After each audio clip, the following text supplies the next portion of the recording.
ৰাতিপুৱা চকুটো মেলিয়ে পৰিৱেশটো এনেকুৱা দেখি বৰ ভাল লাগিল।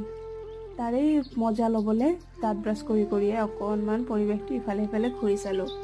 পিছে কিন্তু আনকালে মোৰ কিন্তু দাঁত ব্ৰাছ কৰি কৰি ইফাল সিফাল ঘূৰাৰ অভ্যাস নাই।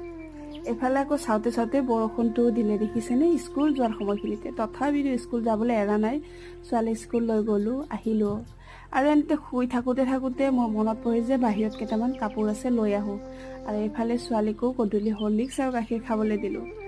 আৰু মানুহজনে আহি পাইছে। বেগটো থোৱাৰ পিছত মই বোলো কিবা আছেনে চাওঁ বুলি দেখাতে এইফালে চিপছ 3 পেকেট পালোঁ, তাকে উলিয়াই থৈ দিলোঁ।